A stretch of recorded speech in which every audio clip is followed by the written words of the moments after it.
Happy day to you. I am Jen Yates, and you are locked on to LRS102.com, Jyneration Nation. I am super pumped. I'm always super pumped because I've got Mr. Randy Chandler up in the studio. How you doing, man? How you doing, Jen? Good, man. So I just got to know you a little bit before the show because we went out for coffee. Right. And I kept laughing because I was like, oh, Lord, this could get rowdy. It's gonna. We have a lot in common. We write about our exes. Right. Most of them hate us for it. We both slept with a lot of women, yes. Ding, ding, ding. Wait, where's my laser beams? Laser beams. That's me shooting laser beams off to the exes. Yes, we both have. Yes, I'm just going to go ahead and say that. Right. It's something about musicians and chicks. I don't know what it is. Why do you think we get into it in the first place? I'm serious. Oh, I need my where is that at? See, I've tried to get these sound effects in today, and I did have. There it is. Oh, it's just a little bit late, like some drummers. It's all right. Yeah. So we talked a lot about cool stuff, and we're going to talk about that today. But first, I want to educate our listeners on you are in the Les Masters band. That's correct. Yes, and you played lead guitar. Yeah, pretty much. Pretty badass, too. I came to your show the other night. I'm okay. Yeah. Oh, I think you're pretty awesome. And I love the wireless unit. Oh, yeah. We're all wireless because we do a lot of crowd work. And I love that. I'm always jumping on tables and going around on the floor and things like that. Have you ever fallen off a table doing that? Oh, yes. Recently. On video. Really? On video. On video. On Facebook. There's actually on my page, there's a clip of me dumping a table. Okay, right on. I have to go check that out because there's always, when you're on a wireless, and I see guitarists do this more than anybody else, y'all always want to get on a table or a bar. Oh, yeah. For some reason. And be like, with your, like a Chuck Berry type thing. Oh, yeah. In their face, But yeah, I've seen a few lead guitarists take some dives in my day. Right. And it's always funny. Oh, well, the thing was, the last time it happened... if they don't get hurt, I should say, it's funny. Well, nobody got hurt and nothing got damaged, which was good. But the whole thing was being shot on camera by the owner of the venue. And I... went racing out to her to get right in her face, and I thought I was being all slick, and then I didn't have. See, there's a science to jumping on tables. I'm sure. There's all kinds of variables that you have. There's a science to everything. Right. You got to take into account your, the surface of your soles of your shoes. Yeah, which usually we're in Chucks or some flat-footed shoes, or cowboy boots, as the case may be. Right. You were in cowboy boots. Oh, Please tell me. Oh yeah, you were in cowboy boots when you took your dive. I love that. It was ugly, and the table goes down. Everybody's picking up everything, and I got to stand there because I got to finish the damn solo, and I'm like, just feeling like really cool. Yeah, that's awesome. Until 10 chicks come over and they're like, oh, and then you can just claim, oh, I'm hurt. Chicks. I didn't. Well, that was the thing. I didn't derf. Just the table went down and stuff went flying. Yeah, I actually have funnier stories of that. Oh, I'm sure. Well, we'll get into that because we got 2 hours a day to talk just about anything you want to talk about. Right on. And I wanted to start out. Let's tell our listeners, how did you get your start in music? Like, what made you want to be a rock star? I love this story. Okay, I don't know if you remember. The Beatles had a cartoon show. Mm-hmm. And obviously they broke up the year I was born, so I didn't. I wasn't. What year did they break up in? Do you know? 70, wasn't it? Probably, because this station, LRS that you're on, we came on in 1964, the same year that the Beatles came to America. Nice. So that would have been 6 years later. Right. Yeah. So as a little kid in the middle of nowhere in Michigan, on my little black and white TV, they were syndicated reruns of the Beatles cartoon show, and all I knew as a little kid was I love this show. The music is great. Yeah. I can't believe how great the music is on this thing. And I didn't even know they were a real band. I loved the cartoon. I saw Paul McCartney, and he was the quote unquote cute Beatle. Yeah. And every time you'd see him in the show, he'd be chased by a crowd of screaming girls. Screaming and I'm girls. like, I want to be that guy. Moms and daughters. Yeah, of course you did. And then a few years later. A friend of mine turned me on to Kiss. Oh, yeah. And it was like, wait. So you're telling me I can still get all the women, but I can look like a superhero, fly through the air and blow shit up? I want to be that guy. Yeah, heck yeah. And that's what... Which one did you want to be? Ace. Oh, Ace. Nice. I love that. Although now, in my old age, people are constantly telling me I look like Paul Stanley. I could see that. Yeah. You do kind of have a Paul Stanley without the makeup. Right, Obviously, yeah. Although, if you'd have walked up in here in that Kiss makeup, I'd have been like, hell yeah. Yeah, I'm a big Kiss fan. Have never put on the makeup. Oh, yeah, never put on in makeup. all these years of being a fan and all that. Really? Yeah, you'd think that would have been like one of my stock go-to Halloween I costumes. saw them with Motley Crue here at the Yum Center several years ago, and man, that was the loudest damn show I think I have ever been to. It almost ran me out of room, and I love my stuff loud. Right. So, yeah, I love to crank it, and I love, I was birthed in rock and roll myself from a kid. I mean, it started... The first song I ever started to really learn on drum set was Edgar Winter Group, Frankenstein. Right. Yeah, my dad used to make us lay in a room with all the lights turned off, and we had this killer stereo system, and he would crank it up, and it sounded like a UFO landing on top of you in the middle. Yeah. It vibrated your soul, I don't know what kind of keyboard they were using there, some kind of synth, early probably a synth. Moog. Yeah, probably, but it was amazing. Anyway, from that point on, I was sold. Appetite for Destruction came out several years later, and I was jamming to every song on that record. Motley Crue's Dr. Feelgood, all of those. I was into the glam hair bands, all that. Let me interject. Sure. Speaking to a drummer, yeah, of course, from like a studio engineer standpoint, that Appetite for Destruction is my favorite snare sound in rock. Oh, cool. I've tried to steal that as many times as I could. Wonder what he was using in that. I don't even know. I should know that, what drum he was using. You really should. Yeah, because I have a couple snare drums that are the most recorded snare drums in history of music. Mm-hmm. The Acrolite being one of them, the famous Ludwig Acrolites. I mean, I still play mine today. It's amazing. I've got a 60s model. But those 60s and 70s acrolites are hard to beat. Yeah. And the Superphonics as well. I play both of those. And they're both Ludwig based. They're both steel snares. And man, there's just no sound like them. They just cut through. I've had people come out at my shows and walk up to me who I did not know, who were drummers, and went, wow, I just had to check out what snare drum you were playing because that snare drum sounds so amazing. And I'm always like, oh, the Superphonic or oh, the Acrolite, and then they're like, oh, it makes sense. Just the side of shotgun. Yeah, I'm kind of a gearhead in that sense. Yeah, I play like exclusively Ludwig drums, vintage stuff, 70s and back. Now, see, most of my expensive. Yeah, most of my snares. Well, thank goodness for my father. He was a drummer and he's a collector. Oh, so he collects a lot of those like Rogers and Slingerland and old Ludwigs and just anything interesting he can get his hands on. He even has a 3,000-year-old gong that hung in the Shaolin Buddhist monk temples in Indonesia. Oh wow! Yeah. Now, stand next to that thing and hit it. It's going to vibrate your soul. Right off. What I'm saying. Right off the pedestal. Yeah, it's insanity. It's bigger than me. I mean, it's huge, this thing. Anyway, enough about that. But yeah, as a gearhead, yeah, and we love Appetite for Destruction. It still holds up today. You know what I mean? It absolutely does. Have you ever been out to L.A. or any of that? No. Man. I always wanted to. I've never had a chance to. Well, when I got a chance to go out there and play for 3 months, and that's all I wanted to do. I went to the Whiskey A Go-Go.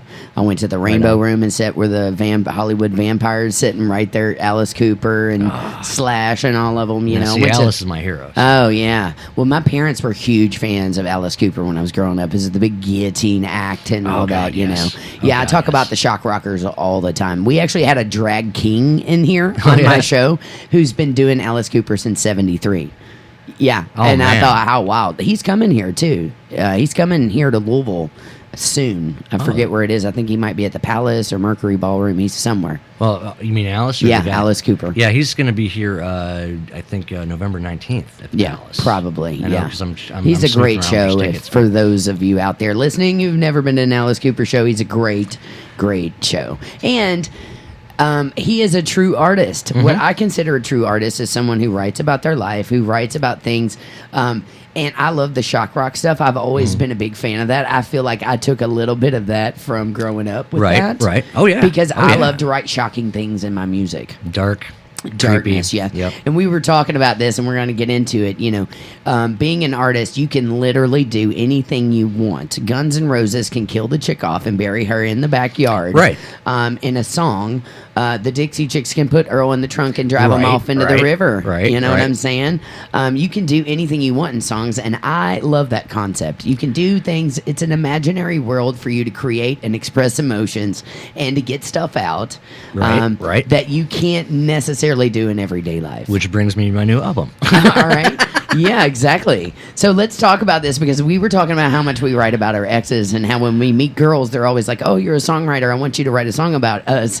And Right. then we're like, "Yeah, no, you don't want to ever say Yeah, that to an no. artist, because Dear the God, song no. comes after the breakup." Right. And it's not always the prettiest thing that they want to hear. Right. Yeah. Right. So tell me a little bit about this new record, because we were talking about writing about exes and getting closure for things and whatnot. And that's just what a true artist does. It started off. It was inspired by the last relationship I had before this one. I made the mistake of dating a millennial, and Wait, where are my sound effects? Dang it. Go ahead. and it started off being inspired by her and that whole ugly, stupid situation. I'm not saying there weren't some great times. There was a lot of great times, and there's a lot of fun, and I've got a lot of funny stories from it. But ultimately, it was a really doomed thing from the start, but it provided me a lot of fodder for new material. And it started off I just started writing a bunch of songs about that particular situation, and as it grew, it kind of became not so much a concept album as a song, as an album about love and everything that it puts you through, the good, the bad, and the very, very, very ugly. Yeah. And that's why I tentatively titled the new album "My Dumb Ass." I love that, my dumbass. My new record's called Herstory, not History. Nice. Yeah, and it's pretty much a diss hip hop record where I'm playing like the female Eminem and ripping everyone a new one. Nice. Yeah. I like it's cathartic, isn't it? It is Don't cathartic. you feel better after that stuff? Yes, it is.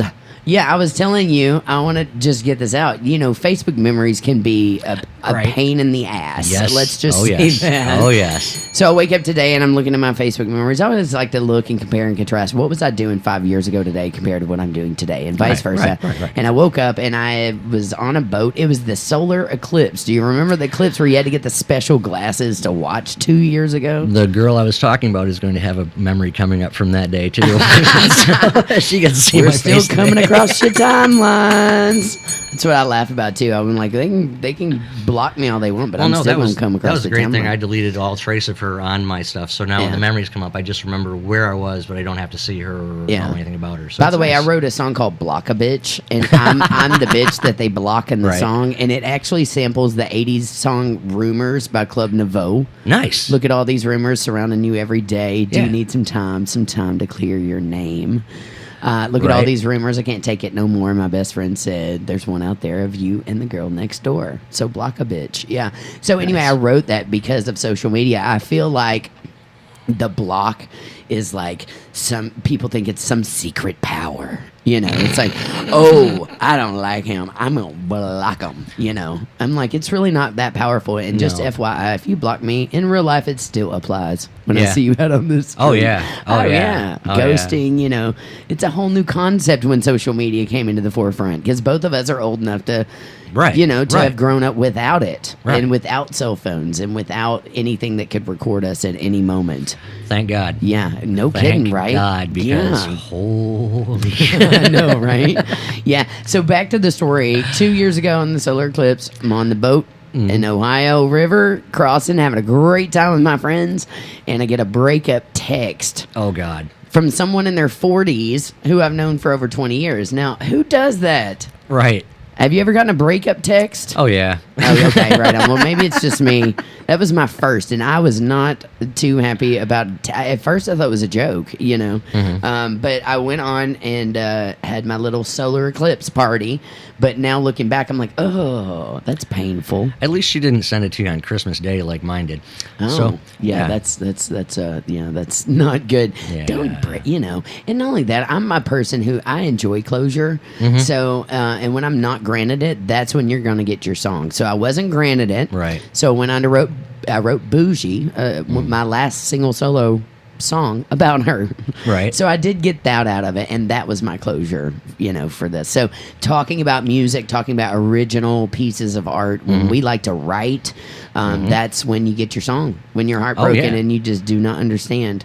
Well, it was funny because on the same day, I had been lyrically blocked for like 10 or 15 years. I hadn't been able to complete a song in all that time. I'd come up with music and even demo full songs, but not have any idea what I was going to do vocally or lyrically with it.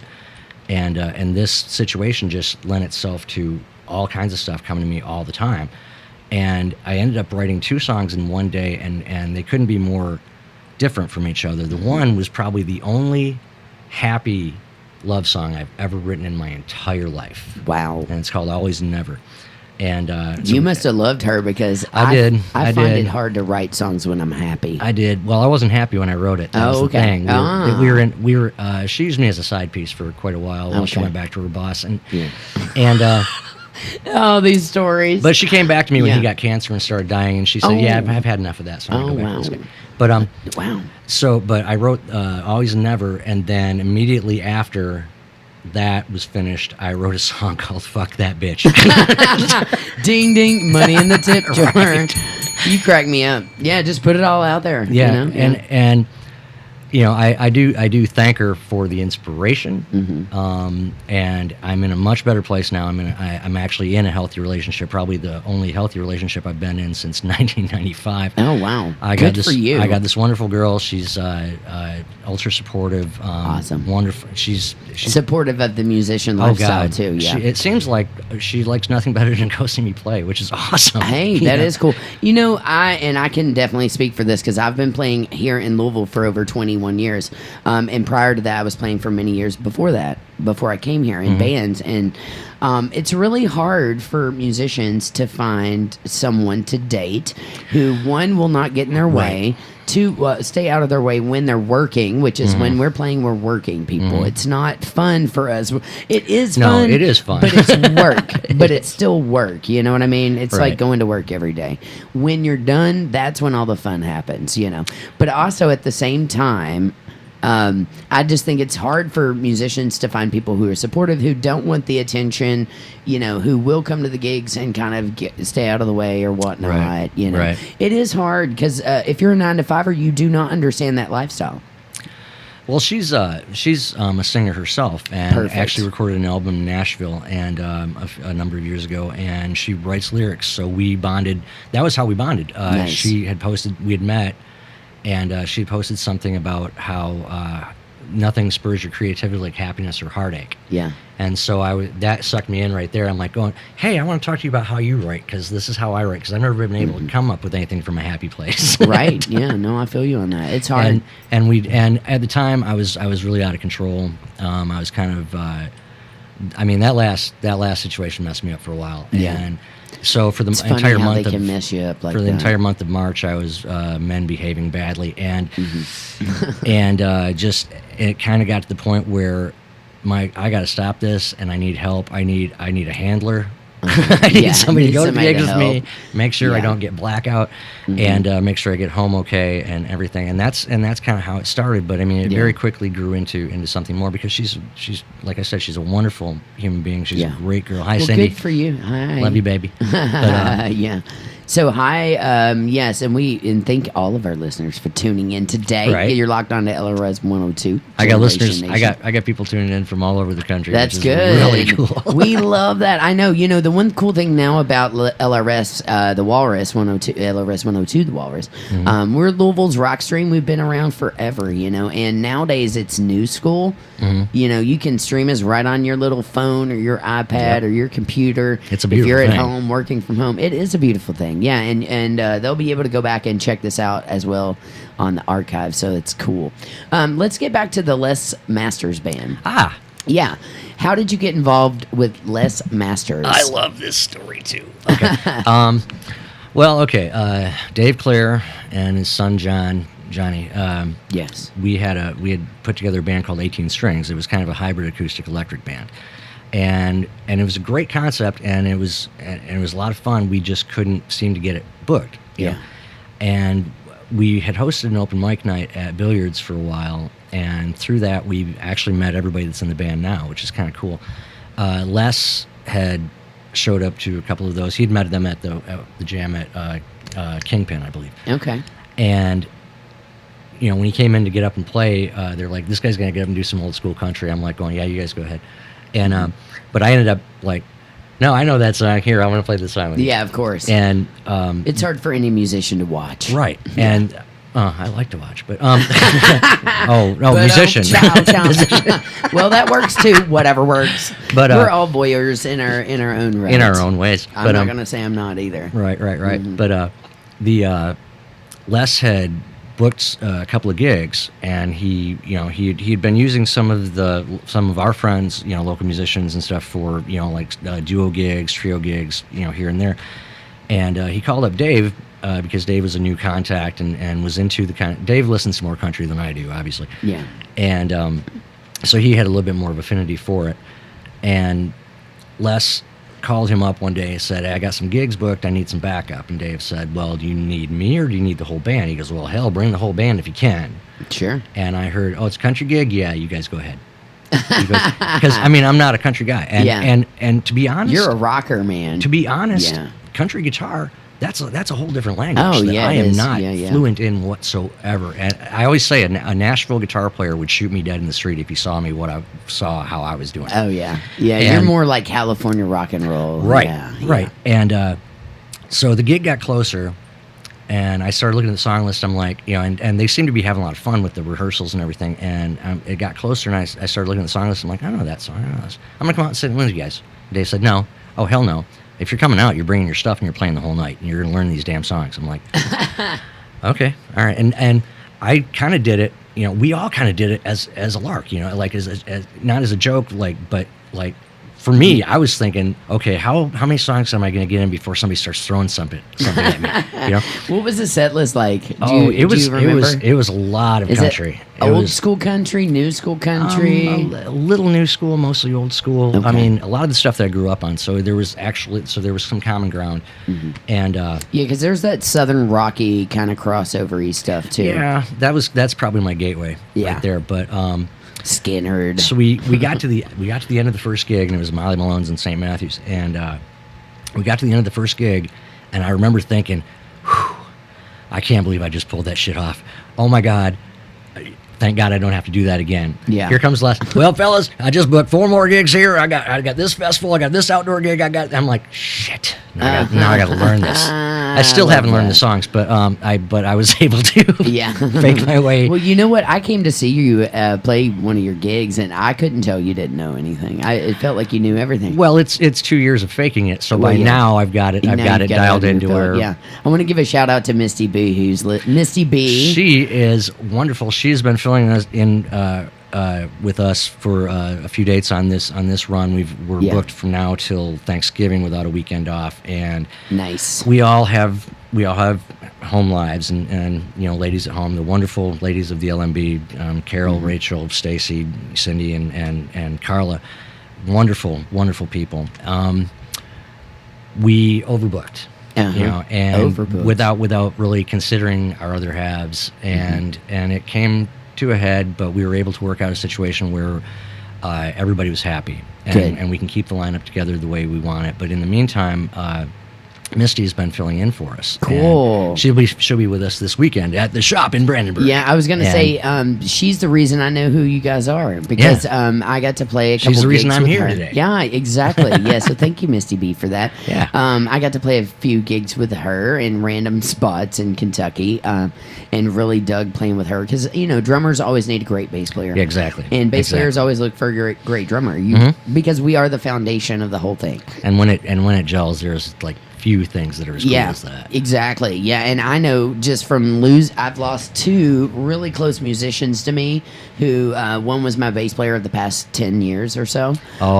Sue? Yeah, Sue Riley. Yep, lost her suddenly to a car crash. Rest in peace, Miss Sue Riley. That was tragic. I also lived with her for a time being, so we were pretty close. And then Beverly McClellan, who I did the Hillbilly Swagger project, passed away in October. And what was weird is I produced. So I had produced all these songs of Bev's for her solo stuff, as well as our Hillbilly Swagger project. I had also put Sue on bass on a lot of them. So now I'm left with all these tracks, you know what I mean? But getting back to, you know, when you find something that works, you stick with it. Exactly. Especially if it's a drum and a bass duo.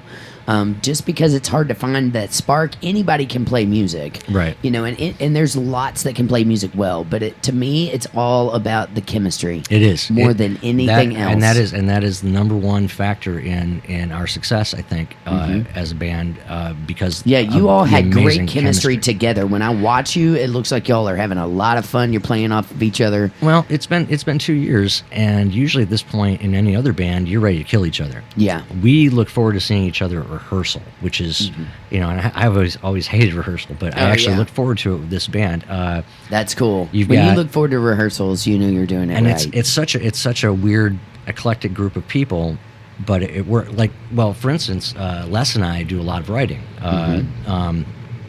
By the way, Les was funny. He was out on Bardstown Road with his wireless mic singing up and down the street to random people. I was like, where is this dude? I kept looking like, where'd he go? He was out on Bardstown Road. Oh, yeah. Yeah, I need those wirelesses that you all have because they stretch far. His does. Mine has a line of sight issue, so that's why I didn't get out as far at Nirvana, because it was hidden behind a monitor. Yeah, exactly. But yeah, I tell you, that guy, I love Les to death. He is. Yeah, he's good. What's weird is he kind of reminds me a lot of my dad. Rest in peace. And so it's we have a really odd chemistry. And nobody, if you looked at us, you know, standing together, you'd think that he was an undercover cop and he was arresting me. But probably, I could see that. But he's. I mean, the guy is so driven, and he busts his ass so much for this band. He's the one keeping us booked and keeping our schedule full. Yeah, and booking is no joke. I know that because I booked. It's like chasing flying monkeys. You know how it is. Yeah, I know. Yeah. And I am so thankful to not have to do any of that. Yeah, he is so. The guy. I mean, I really can't say enough good about him. I mean, he's got this incredible voice.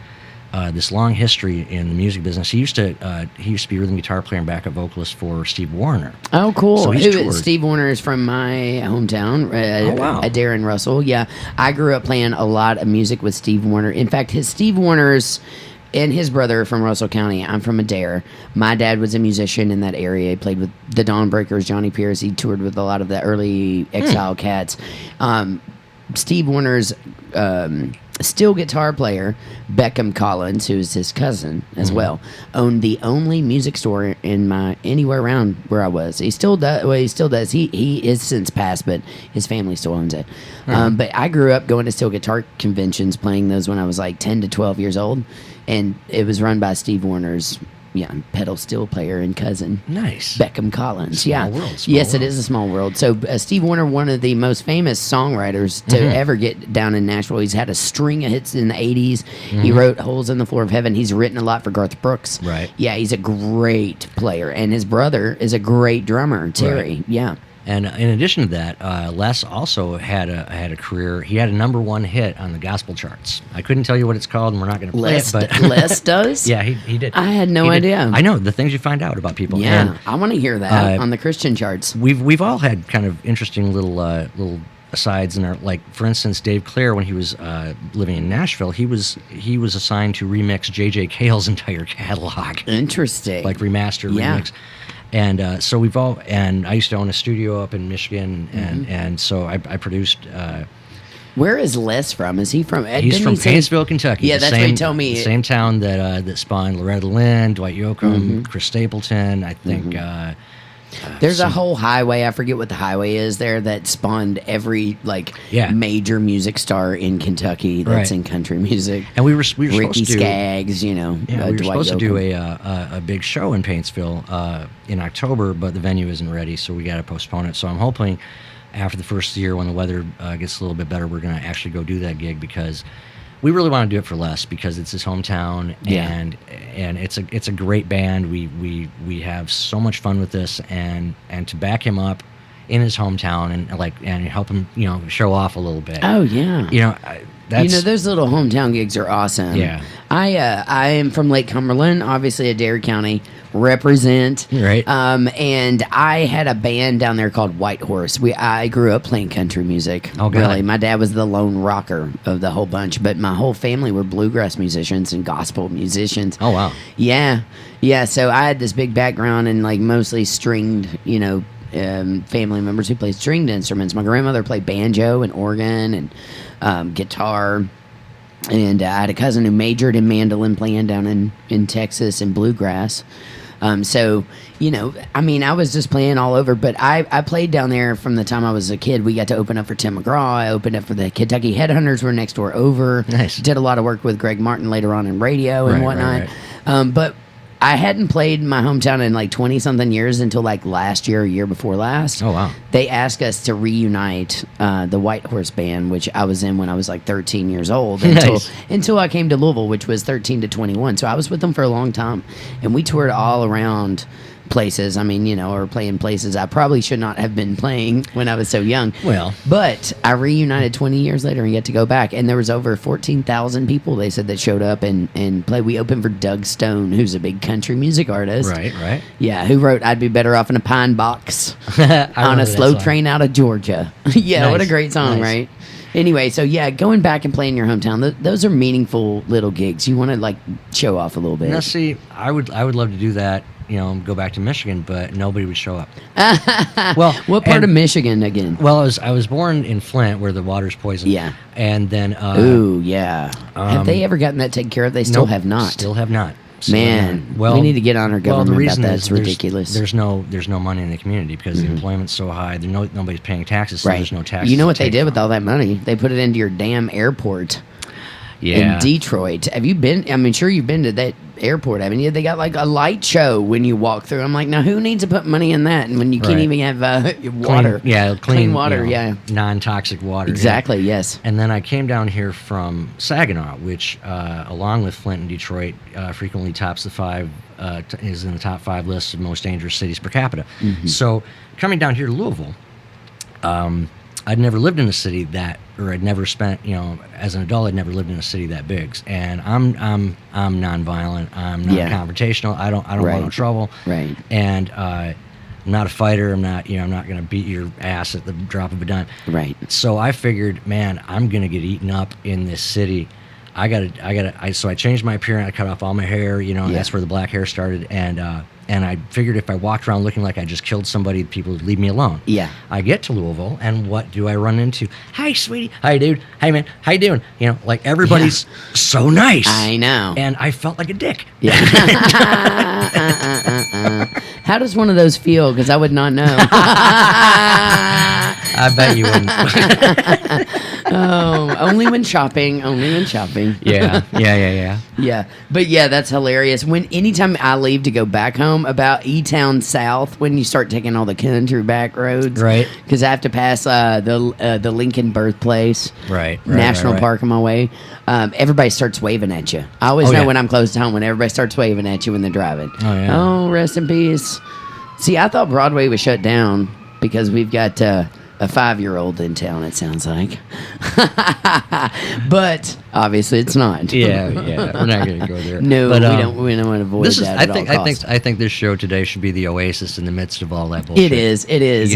We are. I like that. Generation Nation is the oasis. Yes, this is where things are fun for a couple hours. Of course it is. Of course it is. Forget about all that divisiveness. Yeah. Well, Randy, when's the next time your band's going to be playing? Is that this weekend? I get to promote shows. Yeah, promote shows right now. Yeah. Well, we've got some Masters. We are booked up until Thanksgiving, but the next 3 dates that we're doing, like I said, this Saturday, the 24th, will be at the Shop in Brandenburg, which is a phenomenal gig. Cool. And Misty will be playing with us there. Yeah. And then next week, I believe, God, I might have to look at the schedule. That's okay.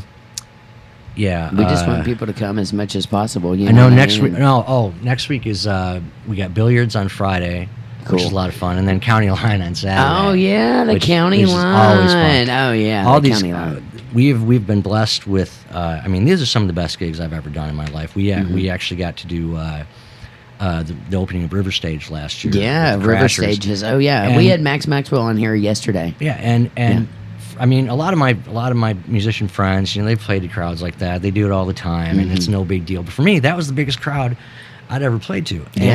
And I never thought at my age I would ever have the chance again. So that was like that had to be the greatest hour of my freaking life. Yeah, I feel you. We got to do the Great Day Live thing, the Crescent Hill radio thing, and now you're on LRS. This is cool. Yeah, this is cool. 'Cause I remember listening to this when I first got to town. We're your rock and roll station. When Nubbins was on here. That's right. Nubbins is still on here. Are you kidding? No, he's still on here. Yep, you can catch him. That. He's a late night show man. I ain't seen that cat in a long time. Yeah, most all of the old school cats that worked at LRS are back. Almost the whole lineup. Awesome. Yeah, when it went off the air, pretty much that entire lineup is back. Yeah. That's awesome. Isn't it? Yeah, I used to work for LRS right before they went under, and then the corporate came in and kind of like pushed them off to the side. They got rid of LRS, not paying attention to how historic they were, and they put me on B96.5, which I worked the Russ Parr Morning Show when Snoop Dogg's Drop It Like It's Hot was big, and Sierra and all this stuff. So, of course, I always loved hip-hop. I was always heavily influenced by that style, and a lot of my solo stuff is more along the hip-hop lines. Even though I'm a rocker at heart, I put out tons of rock and roll records in my day. Now let me ask you this: Sure. Working the hip hop angle as a drummer, are you doing live drums? Oh yeah. In fact, I have always had electronic drums that I mix in with my acoustics. I'm kind of a geek. I have an IT degree, and I love to program and I love to sequence and all that cool stuff. But yeah, no, I've been doing. Actually, I have tons of videos on my YouTube. I usually do like Wipeout, and then at some point I trigger my loops and I go into the Humpty Dance and I go into Salt and Pepper's Push It and Missy Elliott and throw some Tone Loc up in there, and then I play live over top of that. But I've been doing the drummer rapping over top of triggering loops and playing live for a long time, and that it was a shtick that I had never seen anybody else do. I've even looked it up on YouTube, and there's not many people who actually do that, who will rap and play drums, rap trigger electronics, and then play live drums over top of them while they're rapping is what I mean. But I've gotten to do it the Chow Wagon, Stay Fair, all that cool stuff, and it got to the point where people would come out and be like, "Hey, are you gonna be doing that rappy stuff?" Seriously, I can't even get away from it now. So I just figure I'll give them a whole record of it, and that's kind of what the solo stuff is all about. Yeah, because then I like the idea of the diss track. I like the idea of that because where hip hop came around, where rap came from, and you should know this more than anybody, being from Detroit, is those rap battles. When they would get up and they would freestyle at each other, and it was always diss each other, right? Oh yeah, But when you're done, you're cool. It was just like that's what you did on stage. So a lot of that message I feel like comes through, in the diss. And I'm not dissy enough to like drop names, but I do it in a mysterious way where if you know my relationships, you're probably gonna know who I'm talking about. If you don't, you probably have no clue. Right. And I kind of like to leave it that way. That's the best way to do it from a legal standpoint. Yeah, exactly. So I don't get sued. Well, listen, avoid litigation. Yeah, exactly. We're gonna take a break.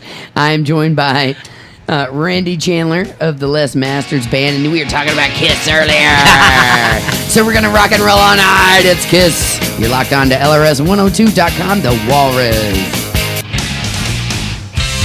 It's Ugly Kid Joe on LRS102.com. I hate flashbacks. I hate everything about you. I remember when that song came out, man. I was jamming that, singing it to a kabillion people. When that song came out, all the local bands, that was the song they made. The guy that doesn't sing, sing. Oh yeah, so just because the guy couldn't sing, really? That's where I started singing. So. I love that you started singing with that track, that particular. Well, how random that I played that, huh?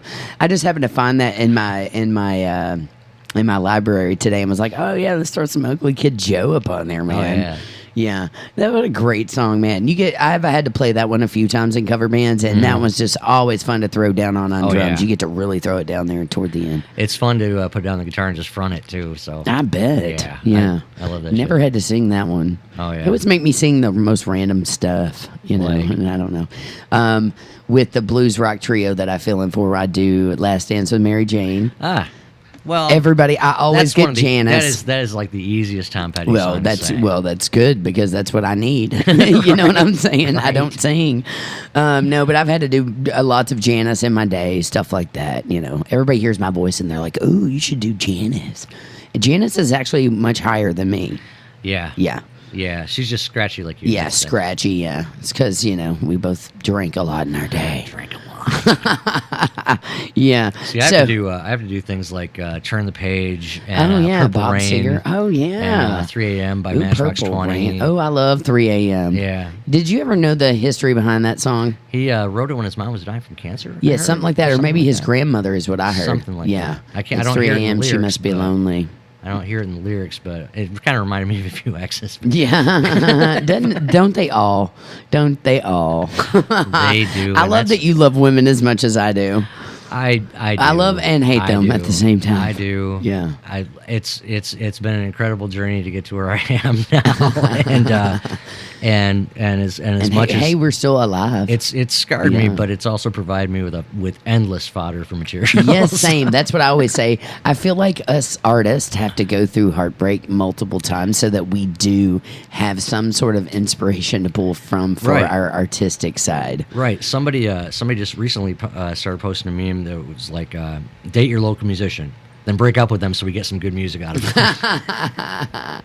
I've got one that says support local music, sleep with a musician. Yep. God bless you. God Right. bless you. God bless you all. It just says it in very fine print across the bottom. Oh, I love talking about chicks. We could talk about them all day. I mean, every song I've written has been about one that broke my heart pretty Yep. much. Yep. For the most part. Except for a couple that I've written which were about women that broke other people's hearts, and I just put myself in their shoes and said, no, I want to write from that perspective for a minute. Yeah, that's a really hard thing to do. I've tried to do that before, is putting yourself in someone else's position and then trying to write a song from their perspective. Well, for me, it was easy because the situation was just constantly. I was constantly being bombarded by it, so it was really easy to pick a side and go, okay, this is where we're going with this. Yeah, I hear you on that. Yeah, and I mean, I've probably broke a few hearts in my day. Yeah, I'm not gonna lie. Yeah, Yeah, we might not. We never intend to. Right. Well, I know I never intentionally we almost never intend do to. it. Right. I do feel like, let's talk about dating apps, though. We were kind of hitting. Oh, my God. We were Okay. kind of hitting on this subject earlier. This is yeah. Because I've been single off and on for 3 years, minus dating a few people here and there. And I still feel like at 40, I do not understand dating at all. Right. I don't understand it at all. It's totally different today than it used to be. Right. And the new generation, when you were talking about the millennials, their hello is sending nudes. All right, that's number one. Yeah. Yeah. God bless them. And also, they just want to bang. They don't want to date. Like, I like to date and wine and dine people. Which is, in theory, that works great, but on Well, paper, that's the it's a old wonderful school. thing. That's the old school way, I will say nowadays. Because nowadays, they don't even know what a date is. I'm like, no, let's go to dinner. I get to know you. Right. But literally everything they want to know is online. You know what I'm saying? Right. So they're like, what's the point in getting to know you? Yeah, let's just do it. Yeah, And- it's a whole different world out there, and I feel for anybody who has children who is coming up in this world. Oh yeah. I was married for 20 years, and when that and which was about 10 to 12 years too long, and You're so funny. Well, you should try stand-up comedy.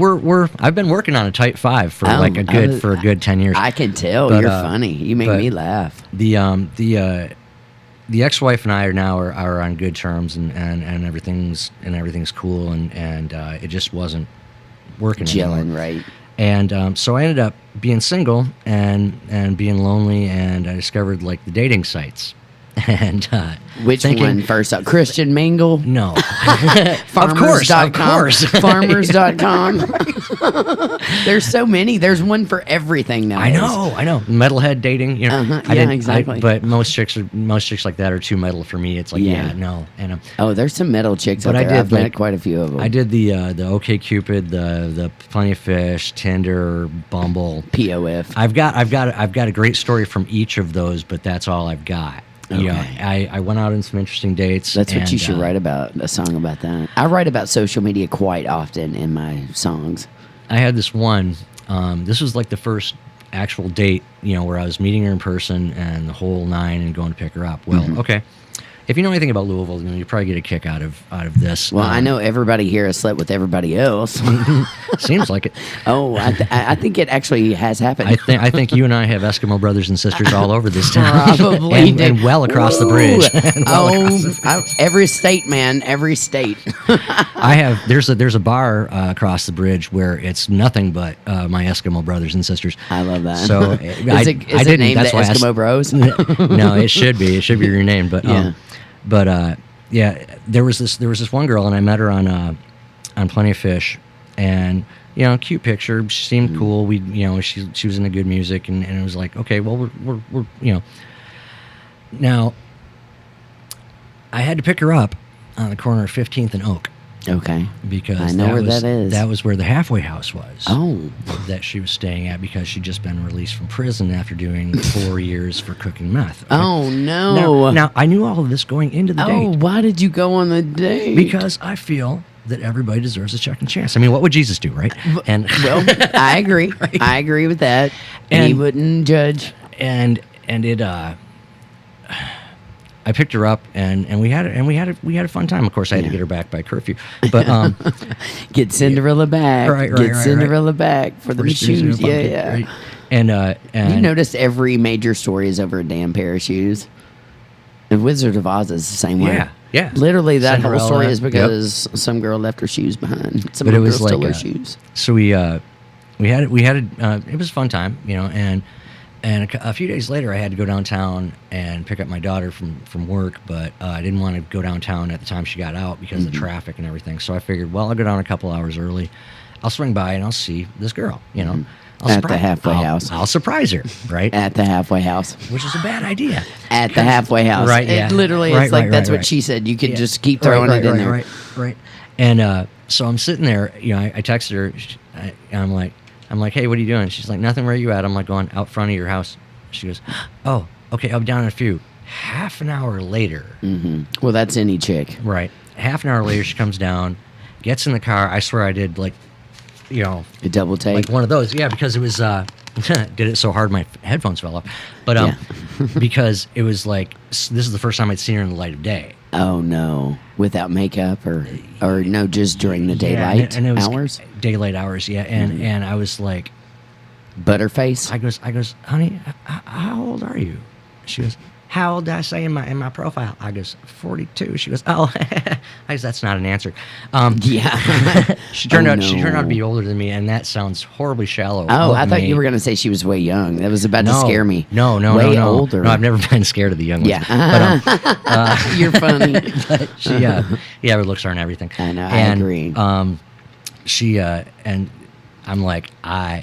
She goes, can I just say this, that I went on a date, was it yesterday? Day before yesterday. Lunch date before I came in here. And the girl sitting across from me said the exact same thing. She was coming from another date to our date. Oh, dear God. I know. Oh, dear God, yes. And I was like, oh, Lord, later. this is how this starts, right? And we're sitting there eating. And not only was the waiter flirting with her the whole time, too, who is also evidently asked her on a date, but she goes, I was trying to eat really fast.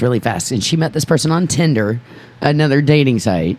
And I said, well, why was you trying to eat fast and get out there? And she goes, well, on his profile, it said, 40s. But she goes, I show up and he's almost like late 60s, early 70s. Oh, yeah. People lying and that she goes, shit all the time. how old were your pictures? Right. 30 years ago. Right. You know what I'm saying? That's why I don't get on these things. The one time I got on there, it recommended me like 30 people I knew. And I was like, oh, no. Oh, yeah. So then I was like, no, I'm going to get off of these things. Right. Yeah. I have like a funny story from each site, but that was probably like the funniest thing as far as the premise age, of the whole thing. I think that's a common thing, though. I really do, because I can put a picture on there where I'm in my 20s and look all kinds of smoking, right. And then show up and not be at all anything like that. Right. Yeah. And and it's horribly shallow of me to be, oh no, you're too old for me, kind of thing, you know. Well, not really. If you know what you want, right, you know, if you know what age range you want. And of course, you know, the running joke about that was, it's like, look, honey, I got no problem with getting old and funny looking with somebody, but don't have a jump on it. Yeah, you're funny. I kind of don't like the dating sites. I kind of like to meet people in real life, and I love an aggressive femme. I always have. I like someone who'll chase me a little bit. They got to give some kind of effort. If they're not giving any effort, then I get bored with it. Right. Yeah, and then I'm like, well, I'll go find somebody who will give me some effort, you know? See, this one, I mean, with Cindy, it's like, there was no bullshit. There was no games. That's good. We're around the same age, and a lot of commonalities. We had a lot in common, actually, and it was just, I didn't have to be pursued. I didn't. There was no games. There was no that's bullshit. Good. It was that's good. Every girl likes to be chased a little bit, though, and wine and dined. Right. You know, they want to know that you really like them and you care about them. See, I was always more about the 69 than the wine and dine, and that's probably to my detriment. But well, whatever. Hey, whatever floats your boat, yo. I'm all about it. Whatever makes a stain on the sheet. Yeah. But yeah. If you have sheets. Yeah. No, but the dating sites, I found those quite interesting and just not for me. Yeah. No. Yeah. And that was how the millennial got me, because I literally that day that I met her, this is the bad one from before. I basically had gotten, I was fed up, and I was like, I'm deleting all these apps off my fucking phone. I'm done with this. I'm not doing this. And I looked at myself in the mirror, and I suffer from depression. And me too, man. And self. Doubt and everything. I mean, it's crippling sometimes. Dude, I was going to just say, because you almost said anxiety. I have an anxiety disorder on top of depression. So it's like up or down. It's just all a hot mess. So I got, as a reminder, I branded myself with this tattoo right here. Okay. I don't know if you can see I it. love that tattoo, yeah. My RMFC tattoo, which stands for Randy Mother Chandler. Which, by the way, you're in my phone as that. That's nice. What you're in my phone as, Randy, MF, and Chandler. And that day, I was like, you're giving yourself the pep talk in the mirror. It's like, look, man, the problem here is you forgot who you are. Yeah. You're Randy Chandler. That's exactly right. Now, what you're going to do is you're going to go get cleaned up. You're going to get dressed up. You're going to look sharp. You're going to grab your guitar, and you're going to go destroy a building with it. Yeah. And I went out to one of the jams and did just that, and that was when I saw her. So it felt like fate. It's like, she saw me play. I haven't met a girl that way in a long time, Yeah. And so I thought it was, and way too good to be true, all that stuff. And but that was how I got sucked into that whole thing. Wow. And I held on to it because I thought it was fate. And I was like, no, you just got to go through some trials and tribulations. No. Every time I think it's fate, it's like, no. Yeah, no. I get smacked in the face by, it's not fate. You know what I'm saying? I was going to tell you, though, it is interesting for us when we're dating, when we're single, as a musician, because a lot of people see us on stage, and that's who they want to date. Well, a lot of us aren't exactly the same way on stage that we are off a stage. Like, I feel more like I play a character sometimes when I'm on stage. I'm really showy. See, I'm the opposite. I feel like I'm playing a character and the in other real time. life. Yeah. No, on stage is where you see me. Yeah. That's cool. And I go back and forth with it, but I would rather, it's always more fun to me to meet someone that has no clue what I do for a living. Because as soon as they see you being a professional musician, then they think, oh, it's all this fun and glory and all this stuff. And it's not really all the time that way. No. And I've talked to other artists around town, especially, I'm not going to call any names, but a pretty well-known singer around town who said, they only want me for what they see on stage. And I said, I totally get that, and it's way more fun to find someone who doesn't know what you're doing, or it's way more fun to find someone who knows what you do, but respects what you do. Right. And knows that is your passion and that's your love, and you could share that experience with them. I love that. As long as they're not just coming at you for being on stage. Right. Yeah. Right. So it's a fine line we musicians walk, I feel like. Well, what was funny was I had started talking to her because she talked about songwriting, but we met initially because she couldn't hear me. She's like, I see you playing all this cool stuff. I can't hear you. They need to turn. So that's what gave her the gumption to talk to me, even though I was half black out of the time and she could have said anything to me and it would have been fine. But I once dated this girl. I don't know why it reminded me of this story, but I teach music to kids. And I had this mom that would come in and sit in the lessons and all this stuff, and then skip to like years later after I'm not teaching their kid anymore. She starts hitting on me pretty hard, and then she said, did you ever think about us getting together back in those days when you were teaching I was like, you were married back then. I didn't think about it at all. I really didn't. I didn't think about that at all. And I was like, did you? And she was like, yeah. And I was like, that's crazy, right? It was weird. Same. I used to teach. I've actually taught. I started teaching in '88. And so for a while there, I was working in a music store and teaching and stuff. And there, every once in a while, barely, one of them would come with a MILF, and but I was married at the time, so it was just like, I want to see her because she's cute, but I'm not. That's all I'm gonna do. Yeah. I just want to see her. I always say you can window shop. Oh, it's cool to window shop. Who doesn't window shop? When you're poor, window shopping is as good as real shopping. Oh, exactly. Heck yeah. So let's get back to your music career, because I want to know a little bit about, when did you get in your first band? Ooh, let's see. Well, okay, I gotta backtrack. My first gig ever was a fill-in gig. Okay. I had gotten fired from this band, and the night before their very first gig, they realized they didn't have a singer. And I'm not a singer, but I knew all the words and could keep it in time. I've got good timing, and I knew all the words. Yeah. So they called me like the night before the show after they'd fired me. So I had to go and do this, and it was and they had me singing stuff that I never should have gotten anywhere near Dio and Van Halen. Oh, Dio and Van Halen, yeah. Stuff all like the that. rock stuff. Right. Well, it was the 80s. Yeah. Heck yeah. And I'm an 80s girl, man. I love me some 80s. And then, but the first real band I was in was called Strictly Taboo, and we did mostly originals. We wrote most of our own stuff. By the time I left that band 3 years later, we had like 60 songs, and at the time we were kind of the joke among the locals, as far as like, because all the other bands were metal, and they had shredders, and I was never a shredder. I was never that guy at all. Yeah. I wanted to be. I tried to be. I put serious time and effort into it. Just was never that guy. Yeah. And so everybody looked at us like a joke. Well, lo and behold, decades later, as I'm, messing around in my studio and doing demos of just like songs that I remember, because I have a photographic memory, so everything I've ever written, I can remember how to play. Yeah. And I started looking back at some of the old Taboo material, and damned if there wasn't 20 really great songs that still held up to this day. Wow. Yeah. And so I actually got the opportunity to do some demos of all those old songs, and then visited the singer and had him for the first time in like 20 or 30 years singing these songs from the original lyric sheets. Oh, cool. Which was a riot. Yeah. But and that was what got me into writing music, and that was in Michigan, you said, right? That band probably did more to form the person that you see today than anything, because it took me from being a stupid dipshit metal kid, closed-minded, and introduced me to a whole world of different music and different artists and art and culture, and at the same time being very schlocky and fun and campy and yeah. What brought you to Louisville, by the way? Well, there wasn't anything left in Michigan. I went to Flint, of all places. From Saginaw. Oh, Saginaw. I was born in Flint.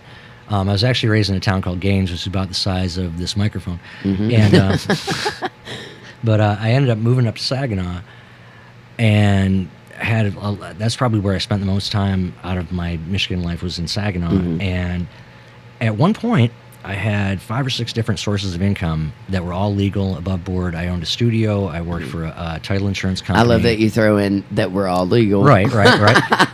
I was teaching. I was playing in 2 different bands, and or something else. But like I was round the clock. Yeah. There was like, and I had wife and kids. My kids were real little at the time, and so I'm trying to juggle all this, and it all kind of crashed. The studio eventually came between me and the wife, because it was in our house, and it was booked solid. And so she finally had enough of that, and she left me, and that was like one of the first times we separated. And then I closed the studio because I just couldn't handle it anymore, and I lost the job at the title company because of the housing crash and all that, and all of a sudden I couldn't find a job that paid more than $10 an hour. And I had a friend, I don't know if you know him, Bruce LaFrance. The name sounds very. I think he's on my Facebook. He moved down here because of Kevin McCreary. They were all from Michigan. We all knew each other. That's right. Well, I worked beside Kevin McCreary for many years at Mom's Music. He was a teacher there. I was a teacher there. Right.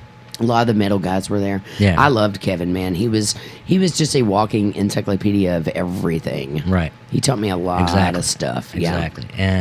And just a rest in peace, beautiful human being. Yeah. And 444. That's his numbers. Yeah. Yep. Freddie Fur. Yeah. But he'd come down and convinced Bruce to come down because he had landed the gig in Tantric, and so Bruce came down to play bass for Tantric after Jesse Vest left, and they got to do like the USO tour in Korea and all this stuff. Yeah. And Bruce was down here doing really well for himself. And when He's I told still him, here, right? No. I'll get to Okay. that in a minute. But Sure. he was telling me, he's like, dude, if you're looking at relocating, this is the place to be. I mean, the economy's similar. I mean, the cost of living is similar, but the economy's better. There's far more jobs, far more opportunities. So I hopped on a Greyhound bus, left the family back in Michigan to hold down the fort while I came down here to hit the ground running to try and find a place to live and a job. And Bruce had promised, he goes, dude, you come down here.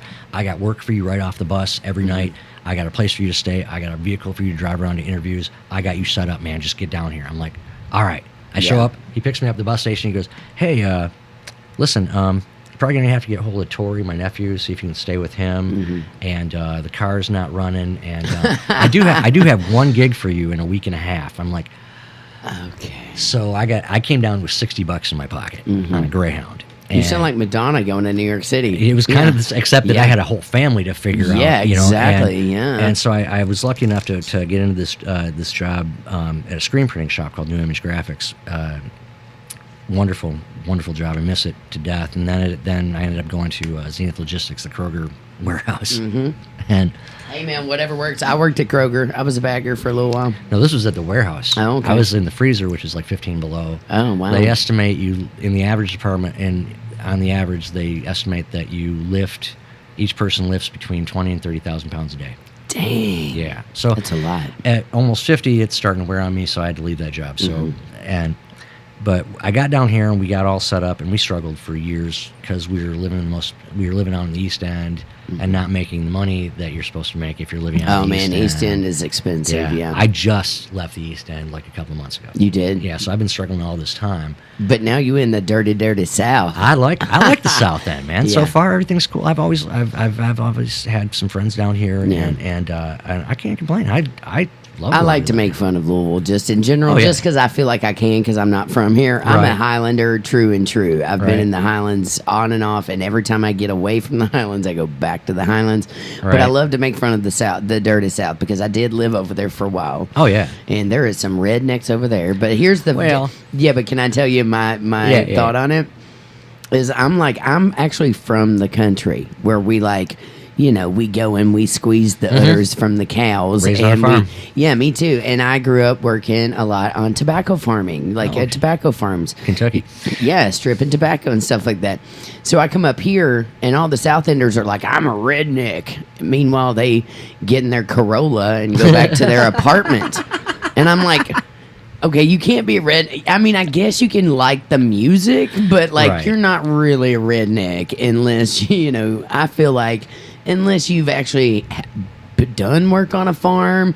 You know what I'm saying? Right. It just cracks me up that they're like, I'm a redneck. I'm like, redneck okay, go than a get lot in of your these guys, one-bedroom apartment. You're not a redneck, Right. FYI.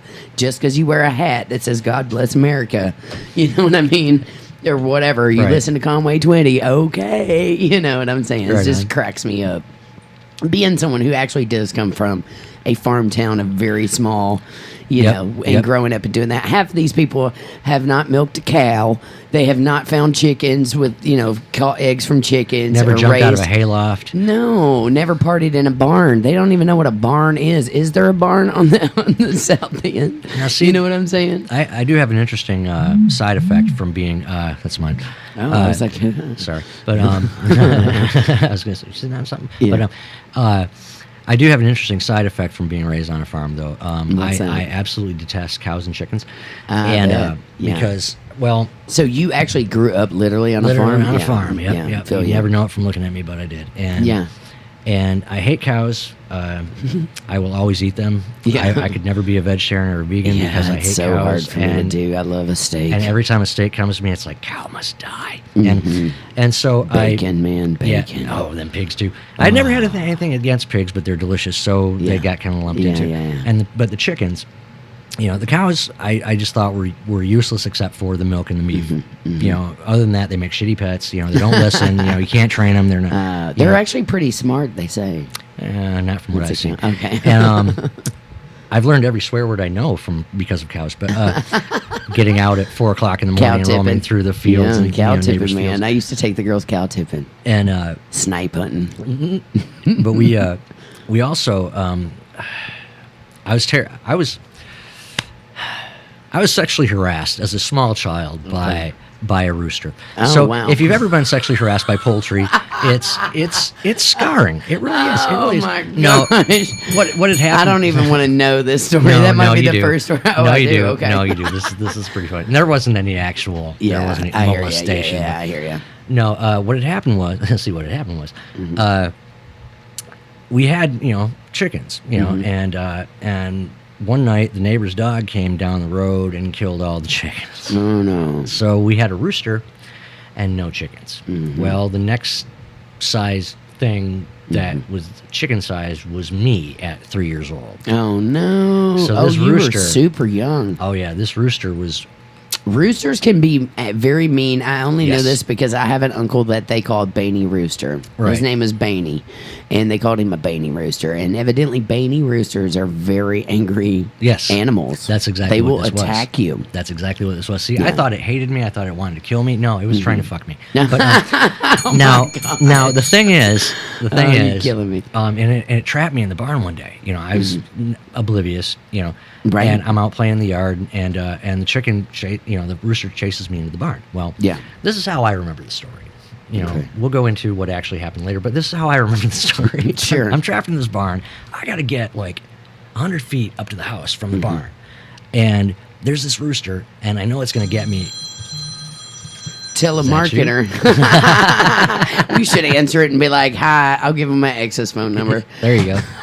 I still remember it too. Yeah, me. Well, I don't know. I have to look it up. 812-406. No, I can't do that. I'll give him the ex from 2 years ago that sent me that text. There you go. I'm still a little bitter about that. So So you were attacked by a rooster, basically. Yeah. So I'm trapped in the barn, right? Yeah.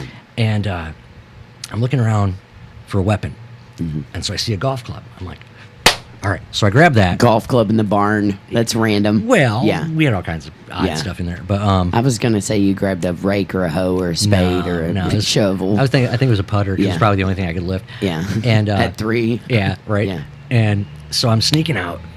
Crack the door open, sneak out. I'm like tiptoeing, up the driveway. I don't see the rooster anywhere. I'm like, whew. I get about halfway, and he comes running around from the side of the barn, coming at me, and I'm just like stealth attack. I just started swinging. Oh man! Now the way I remembered it, I beat the rooster to death, and my dad was pissed, because I killed his rooster and all that and stuff, and I was like, it was him or me. And what had actually happened was I got the full story from my brother like a few years ago, and he's like, you probably shouldn't tell the story like that. You should probably. I'm like, well, what actually happened? And he's like, well, the golf club you grabbed was a child's plastic driver, and you swung. You had your eyes closed, so you didn't hit nothing. That rooster kept ducking you, and finally one of us went out and grabbed you and took you into the house. That's hilarious. I prefer my version of the story. I like your better version because it's more fun. I was a little terrified about where that was going. To tell you the truth, I'm not gonna lie. Well, Randy, we're going to take a short break, and I'm going to come back and talk even more about the Les Masters Band, all your gigs you've got coming up, all the other stuff you've done, because I know you're a solo artist in your own right that writes their own stuff. Right. And I do want to remind everybody that you can join LRS102.com this Saturday, August 31st, for the final outdoor summer concert series at Floyd County Brewing Company. That's at First of Main in New Albany for a shot to win free VIP bourbon and beyond tickets.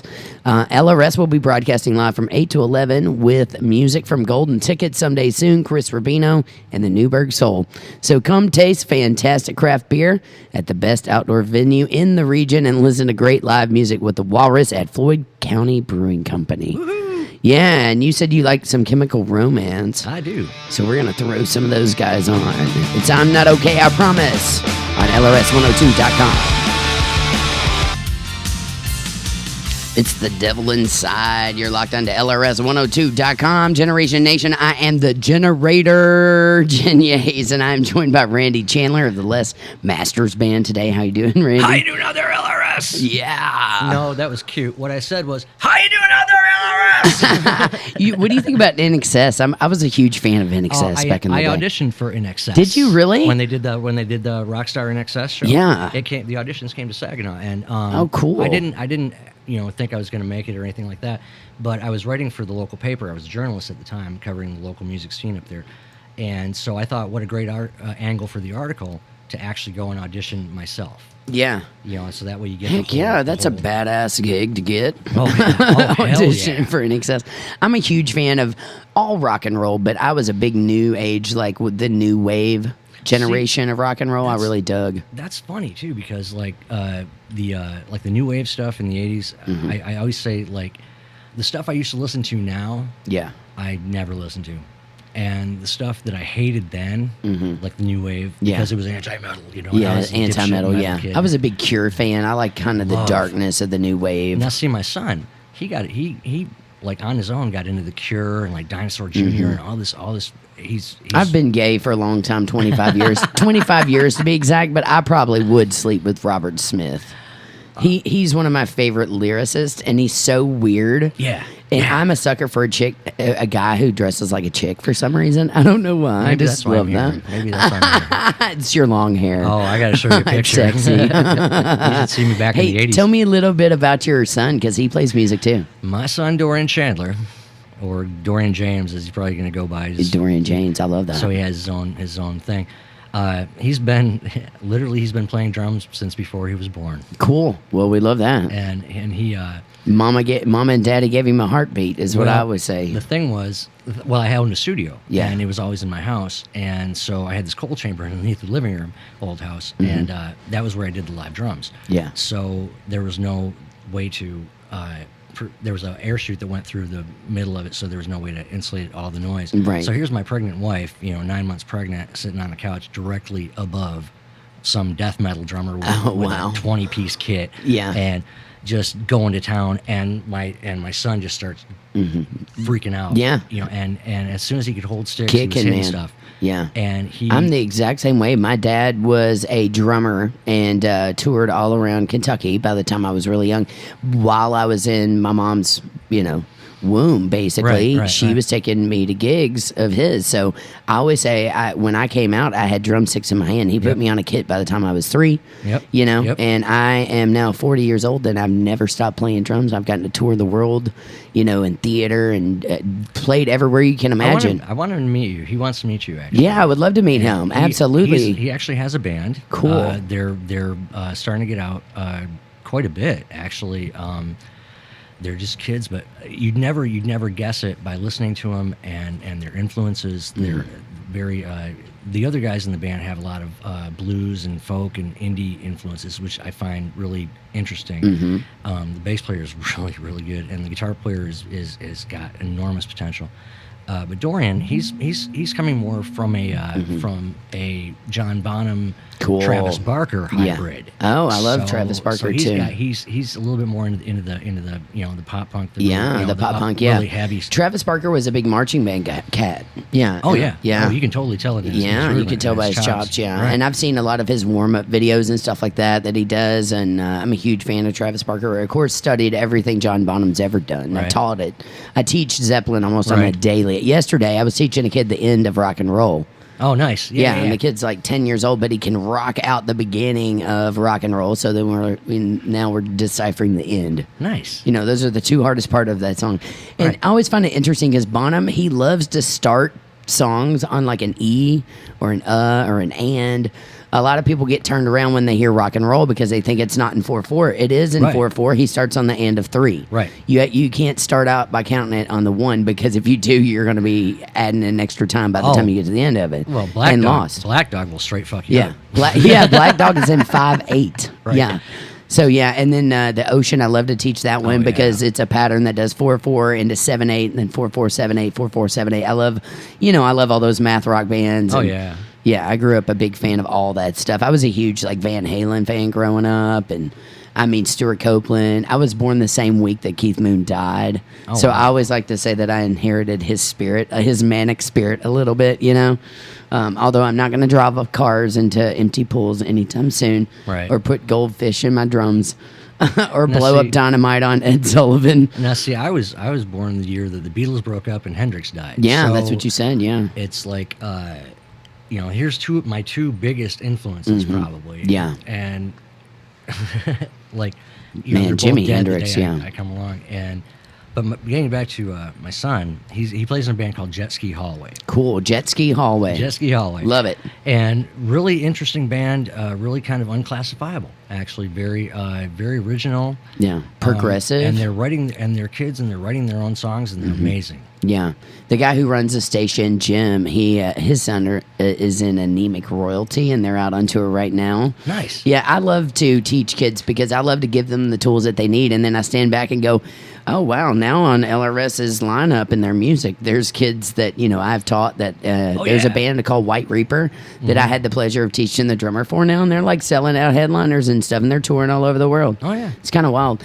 I was going to tell you, you'll love this because I'm a female drummer, obviously. I've done a lot of really cool stuff in the female music scene, gotten on books with Sheila E. I've got a documentary coming out that's a film that I'm in there with Todd Shukerman of Styx and all kinds of amazing male drummers. That's coming out. They're premiering it in Nashville here in a couple weeks, actually.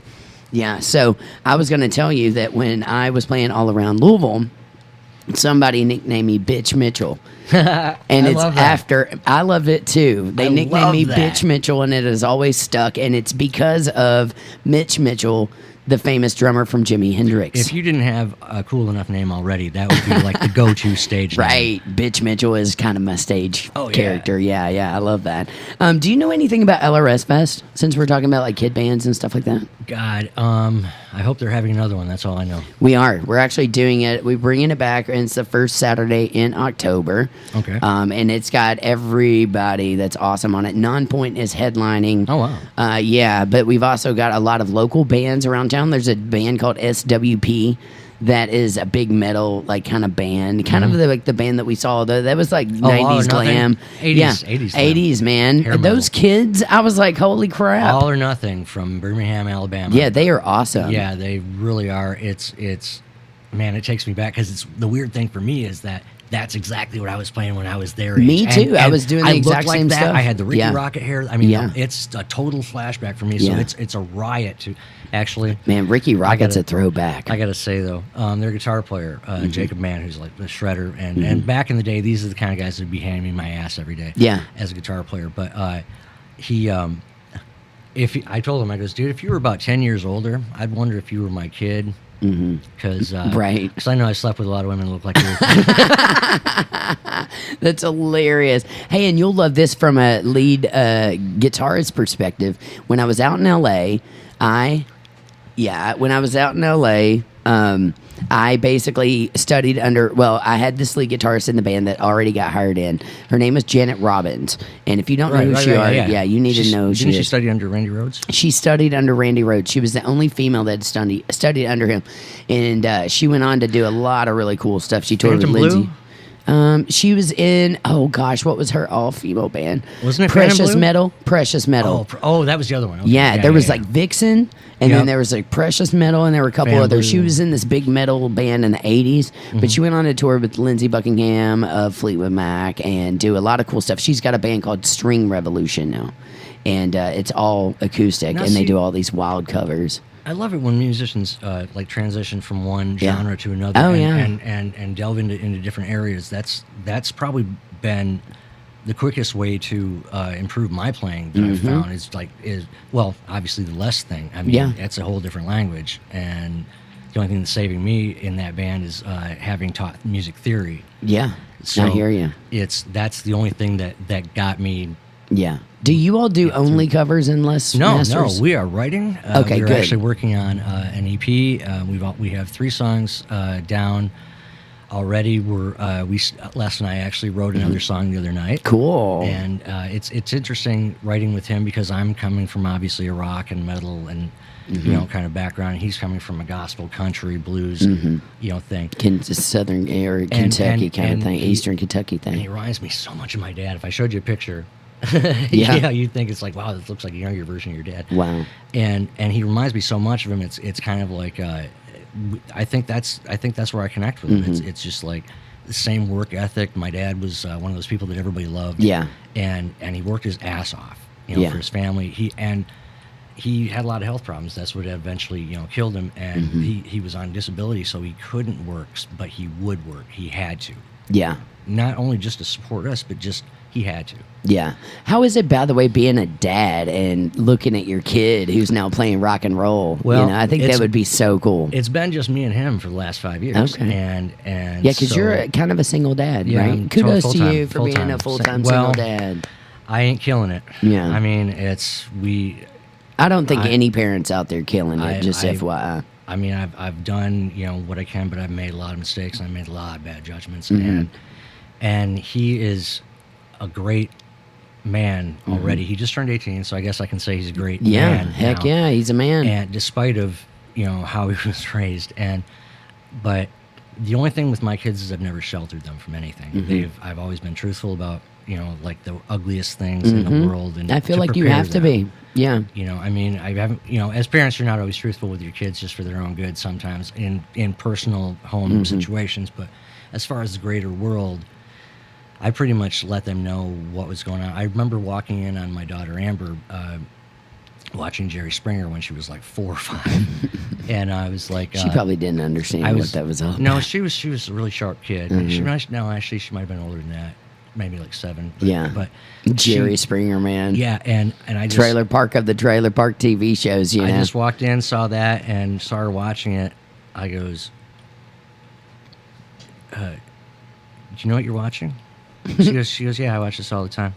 I'm like, what do you think about this? And she just looked up at me. She goes, man, there's a lot of messed up people out there, Dad. I'm like, okay, you're gonna be all right. Yeah. And she is. And my kids, I've been blessed with like the most wonderful kids ever. Cool, man. They're both great people. Yeah. I was gonna say, just so you didn't feel as bad, is when I was growing up, my dad was watching Raw with Eddie Murphy. Oh, yeah. We were watching, oh my gosh, what's the other guy's name? George Carlin all the time. We were watching Richard Pryor stand up. We were watching Cheech and Chong together. Now, that's like the top 4 for me. I know, right? But I'm just saying, when you're young, I didn't know. My dad would like, shh, you're not supposed to say those words. Shh, shh, shh. You're not supposed to say those words. Well, see, I grew up sheltered, because my parents were like teetotalers, never. The only time I ever saw my dad drink was at my wedding, and it was the funniest damn thing I've ever seen. I never can remember my parents really drinking until after I was, of age or any of that. They didn't take, the only drugs they took were prescription, and God knows we had a pharmacy in the cupboard, but they were, just good, simple, country. Yeah, country people. Just like, and worked very hard. My mom, my sainted mother, I I love my mom, and I miss her terribly. But I was very sheltered. Yeah, they didn't let me see the stuff, and it was a lot easier to do that back in the 70s. And except for now, you've got the internet, so the kid's gonna go back and Google it and find out for they can himself. look up anything. Yeah. Right. I'm like, don't Google bukkake. No, for God's sake. Don't do it.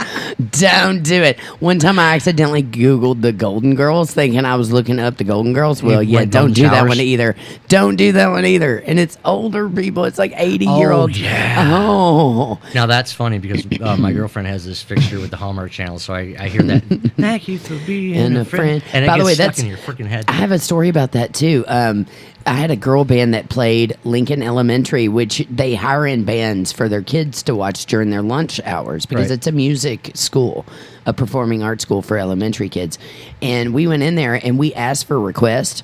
That was the one that we got across the board like 50 times. They all wanted to hear the Golden Girls theme song. Oh, and that's I thought, funny. I bet all their parents are up late at night watching Hallmark Channel. Oh, yeah. And they know this song. And we eventually played it and they went crazy. And then they sent us all these like thank you cards that they'd made. And every single one of them was like, thank you for playing the Golden Girls. Thank you for being a friend. Thank you for playing that for me. I love it. It's my favorite song. I was like, this is so strange.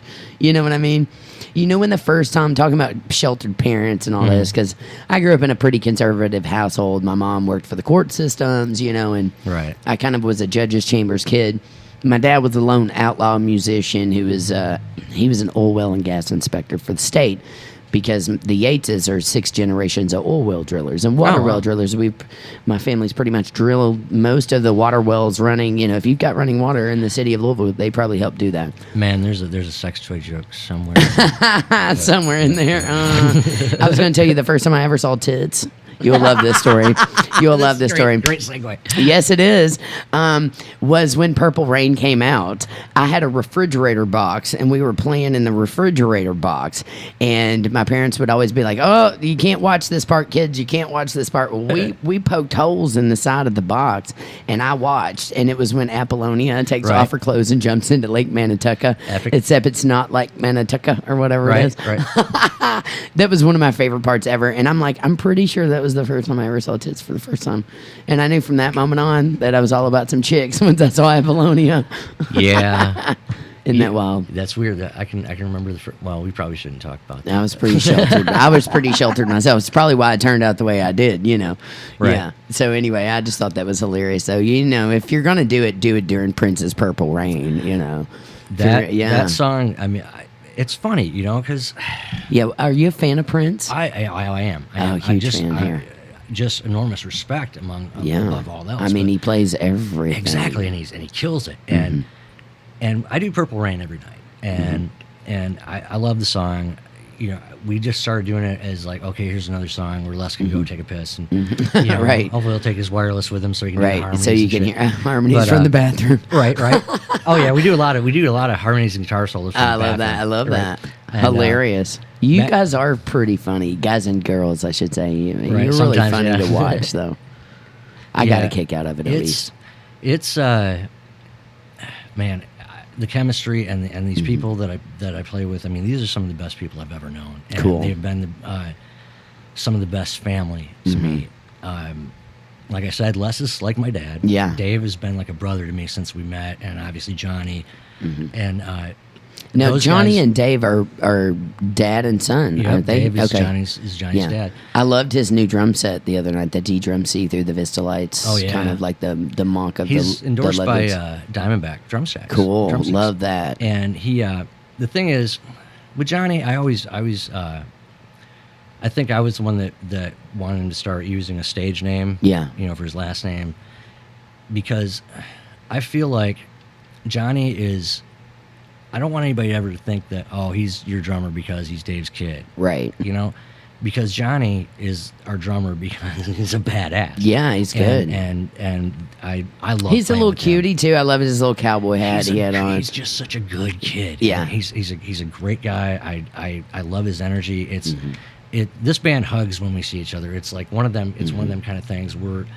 Man, I miss that. I was going to say... I haven't had that in so long. Yeah, and I am a replacement here. I moved here working in television and then pursued music, worked for Mom's Music, Max and Marvin Maxwell for a long time, where I kind of got thrown into the scene. But I was always doing 2 or 3 projects and working on my own solo stuff, and I've had cover bands throughout years, but... I feel like since I don't have any family here, that the musician group as well as the LGBTQ community are my family, Absolutely. My chosen family. You know what I mean? So I just went through a band breakup recently in October. Yeah, and you know, and it felt like a death of family members. That's what I mourned it like it was a death. Yeah. You know, even, you know, most of the people are still alive. It was really sad to me, you know. Right. So when the Sue thing happened, I felt like it padded it a little bit for me, you know, with the death, because I had already mourned it like it was a death, like I had lost the family members in my life. A little bit of a break on the actual physical death. Overwhelming grief. Yeah, exactly. I had 2 deaths back to back of, you know, players that I played with for a long time. So when you find a band that you feel like is your family, because where I come from, the band is your family, right. and you treat it like family, even though it's a business, It's really sad when things like that happen and they break up and people go their own way, and people you thought were friends were not your friend. You found out are not your friends, and people you thought would always be your family mates are not. It is a tough thing. Even at 40, it's still tough emotionally. I like to say the Les Masters band can't break up. We're booked that night. So, I love that. I love that. And God bless Les for booking us and working as hard as he does. Get it, Les. He's a hardworking dude. But the funny thing is this whole thing started from, and this is again about our musical community. I had just come out of the divorce, breaking up with the wife, and being and I had lost everything. I didn't have a single guitar in the house. I was struggling. I was making. Did she get your guitars? No, Good. Nothing like that. Nothing like that. Good. No, out of my own stupidity. Okay. Fully out of my own stupidity and bad choices and everything. I had screwed myself out of every piece of gear that I came down here with. And so for a while there, I just had a rental guitar from Doo-Wop. Thank God for Doo-Wop. God bless you, yeah, Doo-Wop. I love my guys at Doo-Wop. I've known them for Doo-Wop. years. We love us some Doo-Wop. And then there was a new jam over by my house. And I was like, well, I'm renting this guitar. I'm going to go play. I got to go play. It's been forever since I played. I just want to, and that was when I met Dave and Johnny, and then they had met Les, and then we ended up meeting Jeremy at our jam. But at the first jam that I used to go to, that was where I met like Ed and Shelley Frank from Bad Wolf. Cool. Who were just Ed was just getting back into playing, and she was just getting into performing. So to see where they are now from where they were then is incredible. Light and day. Love them. Yeah. I met all of the rock station people, like Larry Ferguson and Richie and all them, the people that host a lot of the jams around here. And if it wasn't for that, I wouldn't have all these wonderful people in my life. Right. And I wouldn't have this family that I'm surrounded by. And the best thing is, the people from the jams, we got a group of us. There's a huge group of us. We have Christmas together. Oh, cool. It's like everybody. Everybody just gets together dinner. and has That's where everybody Christmas. goes for dinner.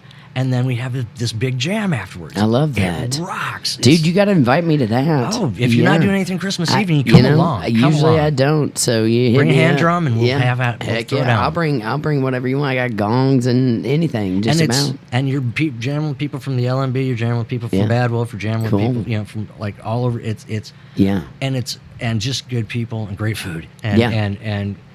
Friendly, you sold me friendly food. Atmosphere. I love the friendly atmosphere. Yeah. But wink, nudge, nudge. Yeah, wink. But yeah, and I wouldn't have these people in my life if it wasn't for those jams. And, and you know what? When I lost my band, that's the first thing I started doing was to go. I went out and started jamming. Yeah. Going to the Stevie Ray Blues Jam or wherever.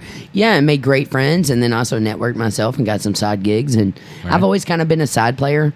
I've always had my own projects, but I also was always a side player. I would always pick up things, whether it be orchestra, theater, pick up gigs around town for country or rock and roll or blues or whatever. I play a lot of blues, it seems like. You can go anywhere around town and hear blues on a weekend here in Louisville. That's kind of what I love about it. Right. I'll be on Bardstown Road and walk out of, a folk singer-songwriter night and then walk into the next club and it's metalhead kids, hundreds of them, rocking and rolling. We have so many different scenes. And see a punk show and shit. Yeah, there's punk shows there. And like I just said, the Tiger Room, the back, that's the back of Trixie's now. They bought the old Toy Tiger sign and they named it the Tiger Room. It's all the metal heads and lots of rock and roll shows there now. And you've got the blues down at Stevie Ray's. You've got all kinds of different scenes here. We have a huge Grateful Dead scene here. I know. People love the Grateful Dead here, man. This town, man. Deadheads. When I came here, it's just I was really impressed with a lot of the culture and the way you guys looked at things. Yeah. Because it was different from where, like I said, up in Saginaw, if you walk down the street and somebody says something to you, nothing good is going to happen. Correct, yeah. And so I got down here and everybody's so nice and everything, and it just, I don't know. I lost my train of thought. Yeah, I hear you. Well, we're just talking about how awesome Louisville is for different scenes and different musical styles. And yeah, I was really impressed that, when I came down, you had like Louisville Mojo. Yeah, and Louisville Mojo. We talked a lot about that this week. Yeah, and you had the whole dumpster diving culture where it was like the hipsters were salvaging stuff out of dumpsters, and I'm like, this is my town. I'm cheap. I'm notoriously cheap. Yeah, I hear you. All my guitars that you see on stage with me, none of them cost me $100. Really? None of them. Wow, that's fascinating. The Black Strat was put together for me out of just junk parts that I salvaged, and you're like Robert Johnson, dude. See, you know who I'm talking about, right? Yeah, of course. Yeah. But I don't feel like I deserve. Even after all this time, I don't feel like I deserve to be playing. I'd feel weird playing an expensive guitar, like a classic expensive guitar. Oh man, I will not play a cheap drum set. I'm way bougie when it comes to that. Well, it's a little easier to do with that with guitars than with drums, because the drums you got, you got lots of pieces, and they're very expensive. Yeah, right. Whereas like you can throw a Strat together out of like 7 or 8 pieces of and the Les Paul was a kit that somebody started building in a band, and I finished it off, and I did the biggest gig of my life with that guitar. Cool. And all my stuff is cheap. I've always prided myself more on getting more out of what I can get out of. Yeah, my dad has a famous quote. I always like to quote my dad on this, and he says, "A great musician can take a piece of crap instrument and make it sound good." I'm not saying a great musician. I'm not saying it sounds good. Right, just saying that's what I use. But he's right. You could take if you're a good musician, you could take a toy guitar and still make it sound pretty good. You know what I mean? Same with the drummer or whatnot. But anyway, before we wrap up, I want to talk a little bit more about the gigs that you've got coming up with the Les Masters band. I'm pulling up the schedule right now to make sure. Because you're on lead guitar. And I know you are picking up my girl Misty B on some bass for some gigs. Yep, she is. Oh God, she is graciously helping us out. We had some. She's so good to be so young. I tell her that all the time. I'm sure she's sick of hearing it. No, we had some scheduled issues with some of the dates, and she was she wanted. We caught her in the right place at the right time. Yes, and so we're having a lot of fun with it, and and she's wonderful. Yeah, we love playing with her, and we wish her the best. We love playing with Jeremy Warren, obviously too, our actual bass player. But, exactly. Yeah. But life intervenes sometimes, and sometimes you gotta do what you gotta do, for right? A minute but I'm looking forward to playing with her. It's gonna. She's been doing better at every gig. She kind of got thrown into the deep end, right off the bat with it. Those are the best gigs, though. I mean, I got a call once, and they're like, "Hey, can you play tomorrow?" And I'm like, "Sure." I've never played with these people before.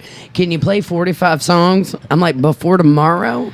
And sometimes I got pulled in off the street at 10 minutes before downbeat for that very same thing. So you understand. I had a business that we used to call Rent-A-Hack. Yeah. If your guy can't make it, call Rent-A-Hack and your ass is covered. I love that. It'd send like me or Bruce LaFrance or the drummer that we knew, and like whoever, and fill in at the last minute. Because everybody was playing the same song list anyway. So. Well, there's always the standards that always go over. Right. Yeah, I heard you all play. It was funny because that's how I met Les. Is he walks up to he had the microphone and he was singing Friends in Low Places. No, he was singing Georgia Satellites. Oh yeah. Keep your hands to yourself. Yeah. Well, that was the first. I mean, I've been playing for a long time. That was the first song. One of the first songs I ever learned for a band when I was like 12. Oh yeah. You know what I mean? So I've been playing that one for a long time. You can pretty much play that with a brain And he's injury. walking around with his wireless, and he's all like putting a mic in front of people's faces, telling them to sing it, and everybody was like scared, and I was like, "Bring that damn mic over here, give it to me," And I started. I can totally see it. I was at your show. It was at your show at Nirvana, right? And I'm over there in the dark by myself, and I handed him the mic, and then afterwards he goes, "You're a singer?" He kind of looked at me and pointed out. I was like, "Actually, I'm not a singer at all. I'm a drummer." But I know that one. Oh, when I told him that you'd be interested in filling in for Johnny sometimes, he's like, "Oh, that'd be awesome." Yeah, tell Dave Williams I ain't trying to steal your gig, Dave. Oh yeah, I love me some Dave. He's like a brother to me. He's gonna be playing with us at the county line. I saw that. Yeah. So next time you need a drummer, though, hit me up. I would love to do that. I knew most of your set list anyway. Our good friend and my possible Eskimo brother, Mr. David Williams. I'm probably Eskimo brother and sister with you at some point, and probably Dave too. She did drink a lot. So yeah, I was gonna say, back in the day I used to too. So tell us about these gigs we got coming up here. So Les Waters, you're gonna Les Masters band. It's that MW thing gets me thrown off. Right. Most Wanted. Yeah, exactly. Yeah. You see the lips. And yeah. Okay. All right. So coming up this Saturday, at August 24th, we are at the Shop in Brandenburg. The Shop in Brandenburg. This is an awesome gig, great sound, courtesy of Richard Lucas. Montez McCamish does great footage of the bands and interviews. Very cool. Love that. There's actually on our Facebook page now, there's an interview that we did the last time that we were there that's really, really came out really great. Awesome. So check that out on the website. Now, on the 30th, next Friday, we will be at Louisville Billiards Club. Awesome. One of my favorite gigs. Love that. And, Louisville Billiards Club is a great gig to have. For some reason, it's dark and I always black out there, but I don't know what's going on. But anyway, it's the vault. I'm going to try not drinking and see if I still black out. Because I think there might be just something in the paint. Yeah, could be. And then Saturday the 31st, featuring special guest Mr. David L. Williams Jr. On the drums, and us with louder monitors and amps. On Ludwig drums, as he would say, on real drums, and I agree with him. I gotta say though, ever since I saw this guy play, now I'm an active guy on stage. Yeah. I really enjoy putting on a show. Yeah, you move around. Ever since I saw him play, I've been wanting to get on stage with him, and I finally got to last time we were billiards, but it was only for one song. So I'm really looking forward to the county line play. Yeah, I think we're gonna have a lot of fun. Oh yeah, and of course he plays normally with Tiffany Lynn Puckett, who is one of my She Castle girls that I got to play with in She Castle. So yeah, I thought that was super an rocking. awesome idea. It is. It was the first time ever for an all-female band on stage with all-female artists. See, I used to play in a couple of bands fronted by women, so it's like we had like a Lilith Fair kind of song list, and I used to call it. And I love that. I love Lilith Fair. I love a lot of that stuff. Yeah, me too. It was really cool because we picked chicks from all different musical genres. So the house band had to be pretty versed in everything from country to rock and roll to soul to blues to jazz. You know, all those different styles. I brought the hip hop. I did my little rap thing that I do, nice. and brought that in and whatnot. Is there anything else you want to promote before we wrap it up? Well, yeah, Les wanted me to mention on the air that we would like to play that brewing company. Bluegrass Brewing Company in New Albany. Based on that. Yeah, I probably just blew it. I'm sorry, boss. But we'd like to play there. We need to hook you all up. Yeah, LRS does a lot of work. Actually, with them. and if you'd like to book the Les Masters Band, you can get hold of Les either online on Facebook. That's probably the easiest way. Do you all have a website? Oh yeah, I would imagine lesmastersband.com maybe. Probably. That's my guess. I hear you, man. Well, Randy, it's been awesome talking to you today, man. You've got some crazy stories. We've both done a lot of chicks in our day. We both played a lot of rock and roll in our day. We wrote a lot of songs about them too, didn't we? We've written a lot of songs about girls in our day. And what better to write about than heartbreak, man? That's always the funnest. Exactly. I feel like you're my soul brother. You know what I'm saying? Yeah. Probably Eskimo brother too. Probably. You've been a hilarious interview. I will give you that. I'm going to leave the people with some David Bowie, Rebel Rebel, because it sounds like it's straight up both of our alley, man. Right on. Yeah. You're locked on to LRS102.com, the Walrus Jyneration Nation. Tune back in tomorrow, 2 to 4 every day, Monday through Friday. And stay tuned. And as always, keep it groovy, man. See ya. Take care.